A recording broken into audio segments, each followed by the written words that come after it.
Today, I'm going to be talking about how to maximize profit for your home care agency and also when to take a salary.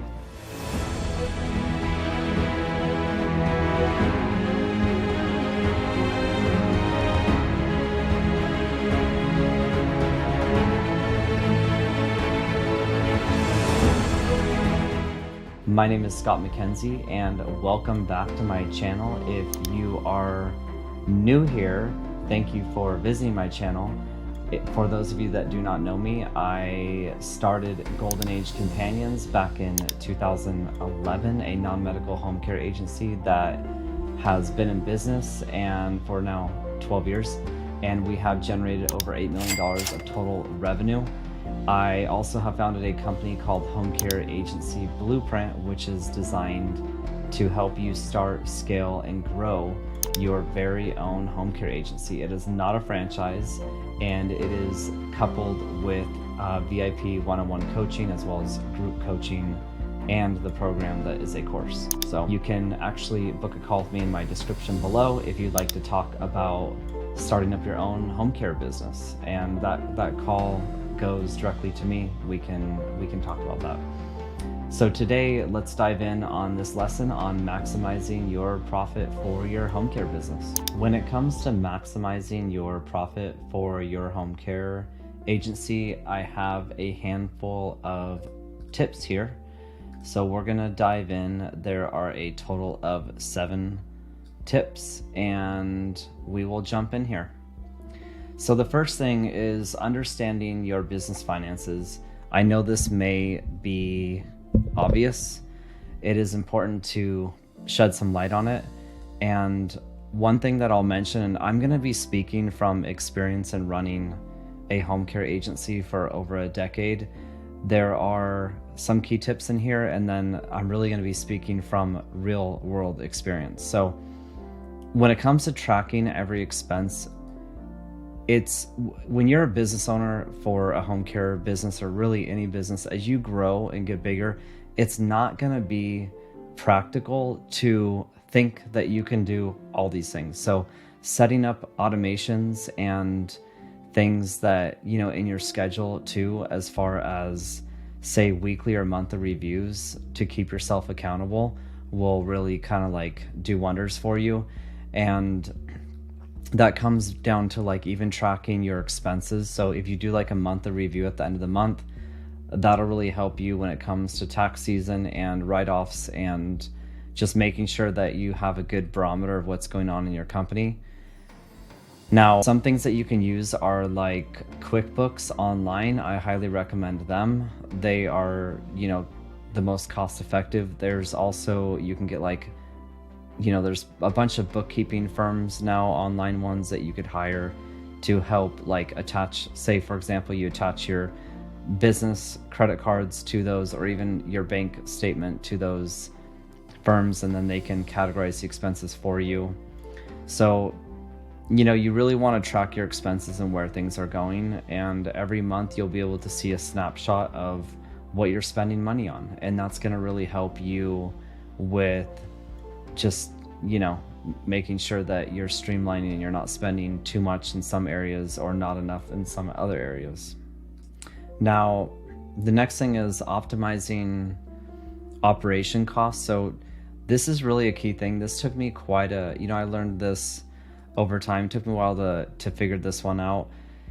Supplier negotiations. So when operating a home care business, you're going to have various softwares, that you'll have like a CRM, you'll have a VoIP for your phone, maybe you'll be paying for a marketing, like email or text marketing company. There might be a lead gen company that's helping you. There's all kind, maybe like an AI company that's helping streamline different, tasks or something. There could be all kinds of software. So making sure that you negotiate, or what I actually do is I will let these companies know every quarter. I'll reach out and say, I'm considering moving to another platform, and do you have any promotions going on right now? Or even like, is there a yearly discount or something that you are willing to honor? And they may offer you a much better price. So I even know like with my bookkeeping firm, I have let them know like I'm considering just moving to another firm, and they've multiple times given me 30%, sometimes 50% off 3 months. So that's really nice. That's just like a tip. But it's optimizing also means it's not just negotiating the terms and what you're paying for. It's really kind of like, do you need the software also? That's important. Like, do you need it, and are you using it enough to have an ROI? And then the other thing is just making sure that the terms that are put in place, so some softwares that that you're definitely going to be using for say a year, maybe set up a yearly agreement with them and say, look, if I pay yearly, what's a discount for that? And a lot of these software companies like that.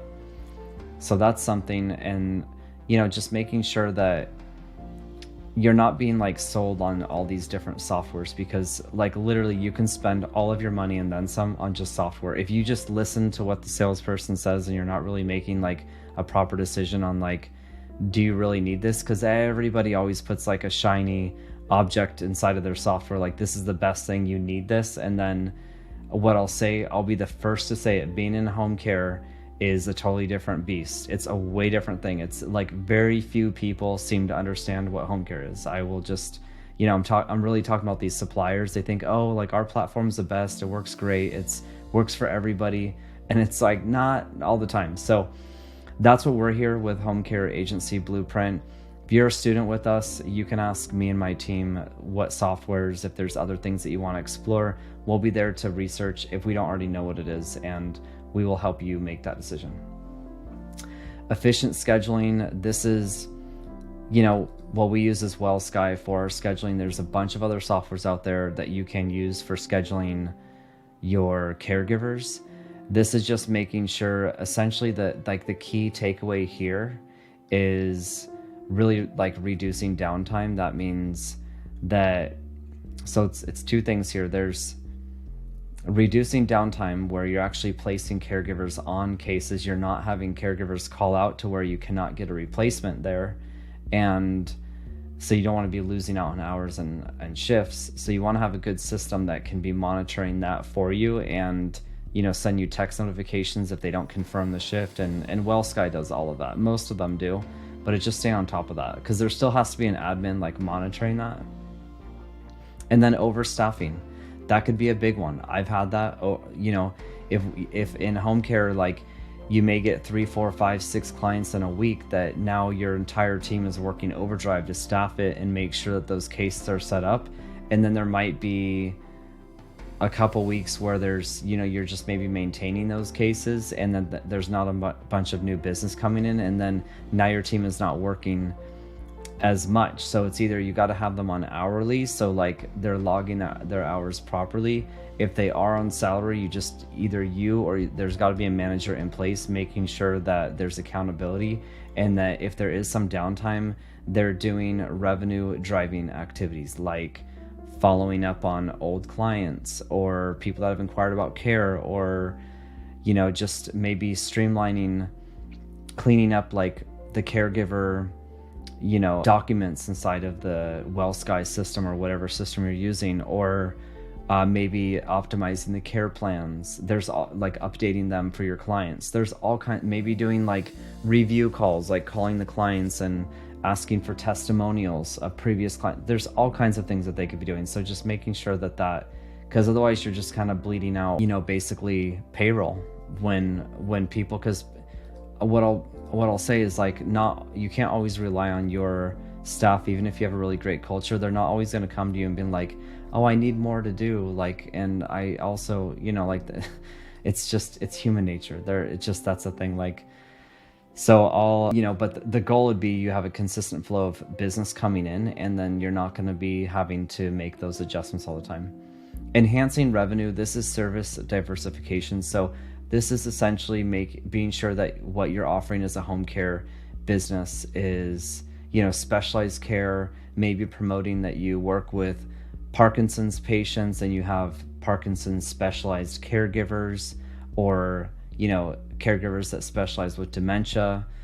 You want to like attract a broader client based. That's a strategy.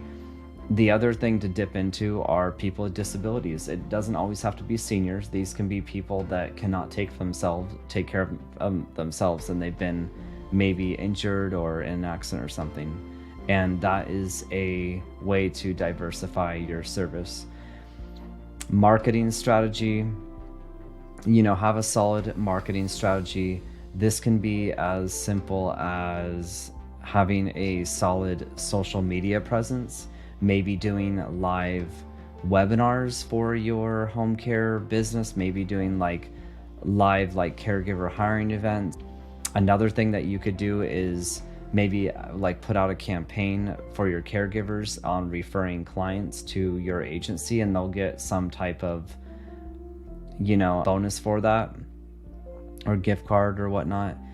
There's we've done kind of everything. Google ads, Yelp ads, you can even do Facebook ads. I wouldn't highly recommend Facebook ads though for marketing, just because that is more for targeting a broader audience.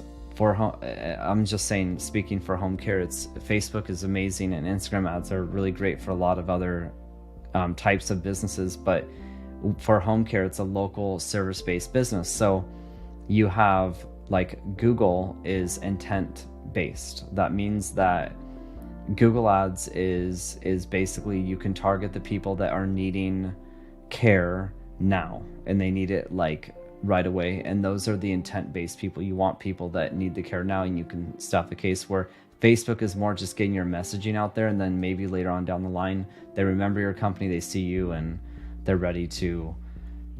Another thing for a marketing strategy is you can set up a PDF download on your website, so you can start building out a mailing list, and then be able to retarget those people over time and offer them added value and information. So there's just there's so many things. And we, in my home care agency blueprint course, we have even more strategies in there, but this is just for the purpose of this video. Reinvest in the business. I cannot emphasize this enough. I know I made the mistake over time growing my business. It is a very lucrative type of business, so I would even spend more money. I would try things instead of doing $1,000 budget on Google ads, I would do $3,000, or Yelp, I would do a couple thousand a month. And it's better to test things in smaller amounts before, for example, for those two things, before you jump in and just spend all this money. And you don't want to invest too much in the business. You want to invest enough, but be smart with it. So that's really important. I know when I moved into my large office space, 1,200 square feet back in 2017, I bought almost all kind of designer furniture, and that was really unnecessary, but that was my personal thing. It was, all about the brand. I wanted people to have a welcoming atmosphere. I mean, we even had air purifiers in the office, Sonos speakers everywhere, a water feature on the front door. Because I'm all about the branding, essential oils in there, really making the right feel when you walk into this office space, that it felt wow, I'm in a space that's different, it's calming, but that really ends up only being for the caregivers a lot of the time, and your office staff. But it's not really so much going to be for the clients, because you're going to the clients' homes to do the assessment. So reinvest in the business. I mean, that's something that, as far as for the key points here, training and development, you want to be sure that there's proper training for your caregivers. There is an online company that we use that helps train the caregivers, and that is online training. You can also build in monthly trainings where you hold events at the office space, or say you have a small office space, if you're just starting out, you can rent out the conference room and use the conference room to do trainings there. A lot of these buildings, they have all kinds of common areas that you can utilize to just give that better, that nicer presence. Technology upgrades. I'm a tech nerd on this stuff, so I'm an Apple guy.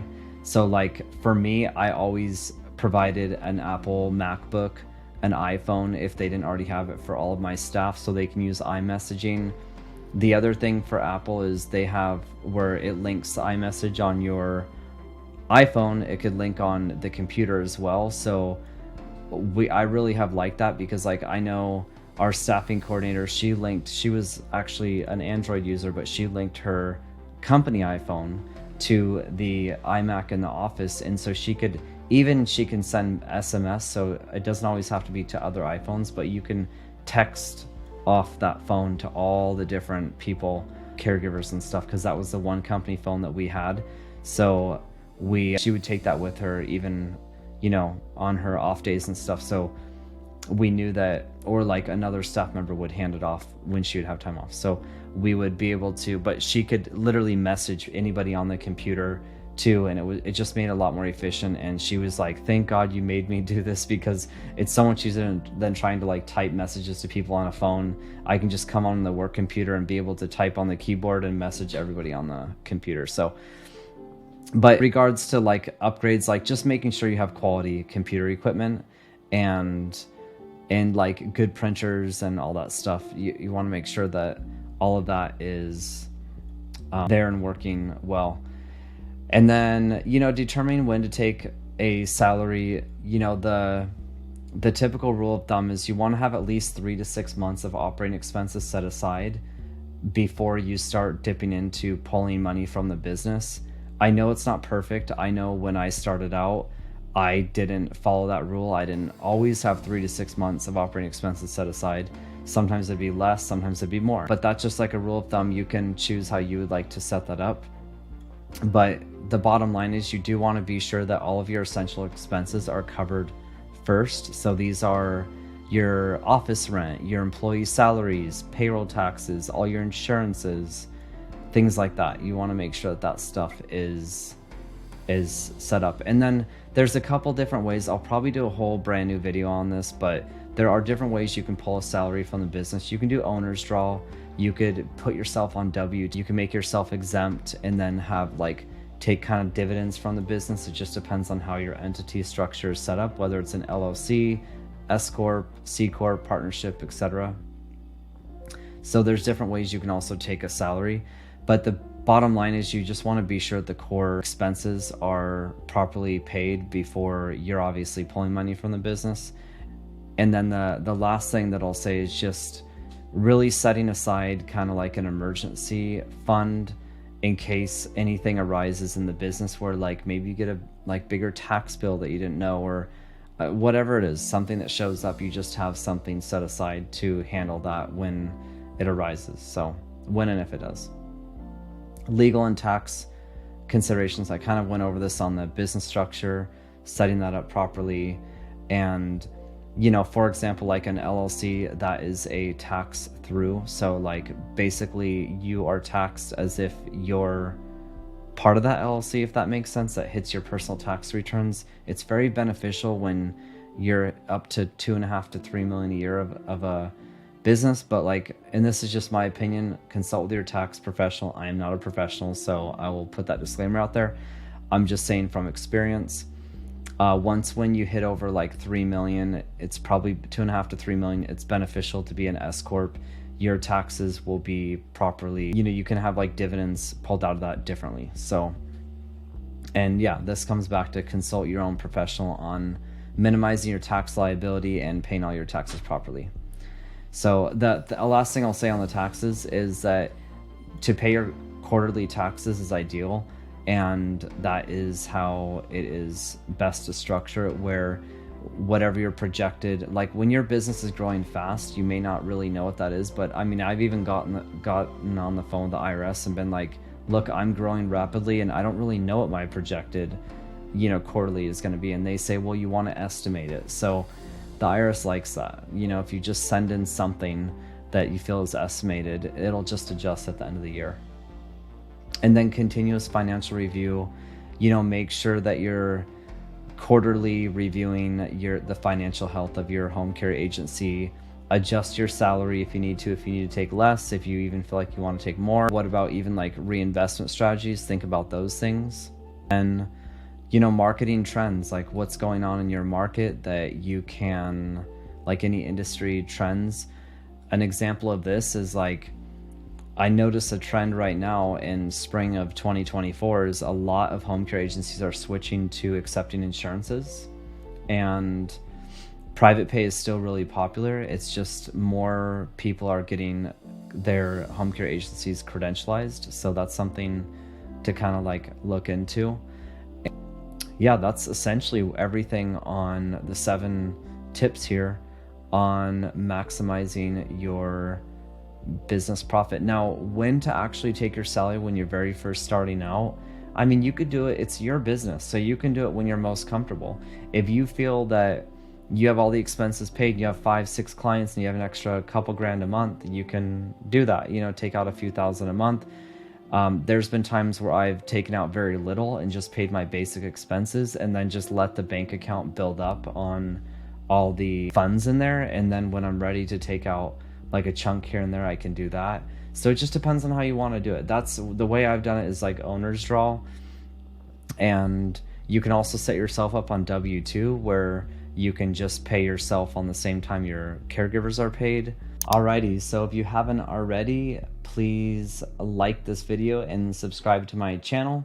And I know this was a longer video today. I did want to go into detail on maximizing your profit. I felt like it was important to go into a ton of detail and speak from experience today. So that's what I have for you guys today. And also, if you'd like to book a call with me, there's a link in the description below. And there is also a weekly live webinar that you can join. As of right now, it's on Fridays. It'll be updated, you know, periodically. We'll have it weekly though. And I am live on that call, and we can talk about anything that you might have questions on with home care. So thanks again for coming by, and I will see you guys on the next video.